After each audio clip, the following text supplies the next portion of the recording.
भी सवालों को आंसर करने के लिए बहुत ही खास मेहमान मौजूद है। पीबी इन्वेस्टमेंट्स की सर्टिफाइड फाइनेंशियल प्लानर पूजा भिंडे हैं। पूजा नमस्कार, स्वागत है आपका और क्वेरीज लेंगे। उससे पहले आज बात करते हैं चाइल्ड इन्वेस्टमेंट की। दरअसल बच्चों के लिए हर कोई कमाता है, जोड़ता है, बड़े बड़े सपने देखता है और उन सपनों को पूरा करने की हर पेरेंट्स की कोशिश होती है। लेकिन इंपॉर्टेंट ये है कि जब आप अपने बच्चों के भविष्य के लिए इन्वेस्टमेंट्स करते हैं, फिर चाहे उनकी हायर एजुकेशन हो, उनकी विदेशों में पढ़ाई का खर्चा हो या उनके शादी के एक्सपेंसेस हो, आपको कब, कहाँ, कैसे शुरुआत करनी चाहिए ये समझना बहुत जरूरी होता है। क्योंकि चाइल्ड इन्वेस्टमेंट के लिए जरूरी नहीं है कि आप चिल्ड्रन प्लान्स को ही खरीदें, वो भी एक इन्वेस्टमेंट टूल है, बट बहुत सारे ऑप्शंस हो सकते हैं। तो पहले तो आपसे ये जानना चाहते हैं कि चाइल्ड की इन्वेस्टमेंट के लिए प्लानिंग कब करनी चाहिए, कैसे करनी चाहिए और क्या पहला स्टेप होना चाहिए? जी बिल्कुल। सबसे पहले तो ये माध्यम से हैप्पी चिल्ड्रंस डे सारे बच्चों को और सारे पेरेंट्स को भी। दीपाली, बहुत अच्छा समय है इस बारे में डिस्कशन करना, क्योंकि हाल ही में जब हमने देखा कि जिस तरीके से रूपी डिप्रिसिएशन हुआ, तो उस समय पे काफी एजुकेशन कॉस्ट एक्सपेंसिव हो गए। नॉर्मली जो फॉरेन एजुकेशन कॉस्ट है या फीस है, ट्यूशन फीस है, ये सब काफी एक्सपेंसिव हो गए। लोन्स में एजुकेशन लोन्स एक्सपेंसिव हो गए। तो इस तरीके के समय में एक झटका लगता है कि काश हमने पहले प्लानिंग की होती। तो आज इतना महत्वपूर्ण दिवस है, तो मैं कहूंगी कि जो लोगों ने शुरुआत करनी है वो जैसे आप प्लान करते हो कि आपको फैमिली शुरू करनी है, आप तभी से एक अलग से एक एसआईपी शुरू कर ही दे, क्योंकि आपको आगे जाके तो एसआईपी शुरू करनी ही है। तो हम जैसे कहते हैं कि जब आप कमाना शुरू करते हो उस दिन से आपको आपकी रिटायरमेंट की प्लानिंग करनी है, वैसे ही जब आप फैमिली शुरू करना चाहते हैं तो उसी समय से आप आपके बच्चे के लिए एक अलग से फंड आप उसमें एसआईपी शुरू कर दें।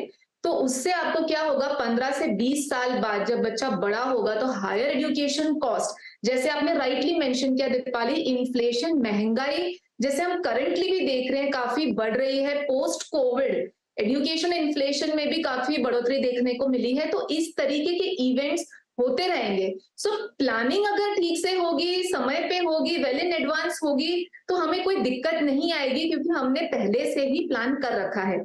तो आपको एक बजट बनाना है। देखो, दो लोगों को मिलके, हस्बैंड और वाइफ दोनों को मिलके प्रॉपरली प्लान करना है कि एजुकेशन के लिए कितना रखना चाहिए। अब जैसे फाइनेंशियल प्लानिंग हर इंसान के लिए अलग होता है, वैसे एजुकेशन प्लानिंग भी हर फैमिली के लिए अलग होता है।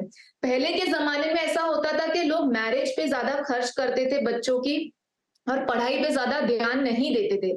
लेकिन आजकल का जो जमाना है वो एजुकेशन का है। एक बार शादी के लिए आप साइड में रखें ना रखें, आजकल का पीढ़ी जो है वो आगे जाके शादी करेगी नहीं करेगी, कितना स्पेंड करेगी, हम नहीं कह सकते। लेकिन हाँ, एजुकेशन डेफिनेटली बहुत इंपॉर्टेंट है एक करियर बनाने के लिए। सो एजुकेशन के लिए हम नॉर्मली हम कहते हैं क्लाइंट्स को कि आप 25 लाख, 50 लाख, 1 करोड़ इस तरीके की रकम जुटाने के लिए टारगेट रखें। क्योंकि जो करियर्स हम देख रहे हैं आज के जमाने में दीपाली, जैसे एमबीए है, इंजीनियरिंग है, एमबीबीएस है, इन सबकी कॉस्टिंग कहीं ना कहीं 12 लाख से लेके 50 लाख के रेंज में आती है। तो ये अगर आज की कॉस्टिंग है तो समझ लो 10 साल के बाद अगर आपके बच्चे का हायर एजुकेशन कॉस्ट आने वाला है, या 15 साल के बाद आने वाला है, तो आपको वो इन्फ्लेशन के बाद कितना ज्यादा महंगा होगा। सो बैठ के प्रॉपर एक डायरी मेंटेन करें, कितना साइड में रखना है। हाँ, अगर आप फॉरेन एजुकेशन के बारे में सोच रहे हैं कि आपके बच्चे को आपको फॉरेन एजुकेशन देना है, तो उसके लिए एक अलग से ही प्लानिंग करनी होगी, क्योंकि उधर सिर्फ एजुकेशन नहीं, लेकिन रहने के लिए भी कॉस्ट ऑफ लिविंग का भी एक अलग से आपको अरेंजमेंट करना होगा, जो हम नॉर्मली नहीं करते। सो ये दो चीजें आपको अलग से ध्यान में रखनी है अगर आप फॉरेन एजुकेशन के बारे में सोच रहे हैं। तीसरी बात, हायर एजुकेशन तो हो गया, चलो 18 साल 20 साल जिसके लिए आपके पास समय है। और जैसे हम हमेशा कहते हैं एसआईपी में अगर आपके पास लंबा समय है तो छोटी सी रकम से भी आप बड़ा कॉर्पस इकट्ठा कर सकते हैं। लेकिन अगर समझो आप डेली एजुकेशन, जैसे अगर समझो आप अंडर ग्रेड हैं या स्कूलिंग के एजुकेशन के लिए भी आपको प्लानिंग करनी है, तो उस हिसाब से जो इंस्ट्रूमेंट्स अवेलेबल हैं, जैसे लॉन्ग टर्म के लिए हम इक्विटी चूज करते हैं, शॉर्ट टर्म के लिए आपने डेट चूज कर लिया, हाइब्रिड चूज कर लिया। जैसे आपने भी मेंशन किया, काफी इंश्योरेंस प्लान्स भी होते हैं जो काफी टाइम चाइल्ड प्लान सोच के हम इन्वेस्ट तो कर लेते हैं, लेकिन हमें समझ में नहीं आता कि इसमें हमें कितना रिटर्न मिलेगा, क्या वो रिटर्न इन्फ्लेशन को बीट करेगा। अब ये बात यहाँ पे बहुत इंपॉर्टेंट मैं यहाँ पे कहूंगी कि नॉर्मली जब हम रेगुलर गोल की प्लानिंग करते हैं तो इन्फ्लेशन को बीट करने के लिए हम कहते हैं 7% से ज्यादा रिटर्न मिले, उतना आप कोई भी इन्वेस्टमेंट में आप इन्वेस्ट करें। लेकिन एजुकेशन इन्फ्लेशन तो दीपाली 10 से 12% की तेजी से बढ़ रहा है। तो उसको बीट करने के लिए तो अगर 15 या 20 साल का समय है तो डेफिनेटली मिड कैप या स्मॉल कैप जैसे फंड में अगर आप निवेश करेंगे तो ही आप ये रिटर्न कमा पाएंगे। सो शॉर्ट टर्म के लिए आप वेल इक्विप्ड इन्वेस्टमेंट चूज करें। लॉन्ग टर्म के लिए तो डेफिनेटली आप एक अग्रेसिव पोर्टफोलियो बना सकते हैं।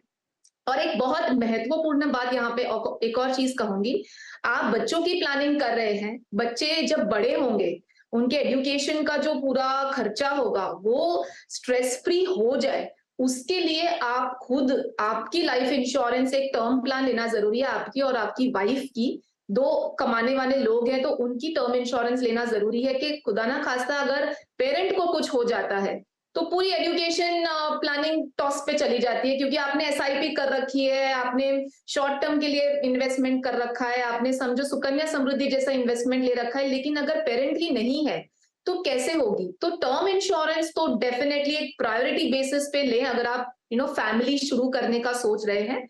और जो विकल्प मैंने कहे, इक्विटी तो डेफिनेट आपको रखना है मेजरली, बाकी दूसरे ऑप्शंस गवर्नमेंट की तरफ से जैसे पीपीएफ में कर सकते हैं। अगर गर्ल चाहे 10 साल के अंदर है तो सुकन्या समृद्धि बहुत अच्छा प्रोडक्ट है, उसमें भी आप थोड़ा बहुत पोर्शन करें।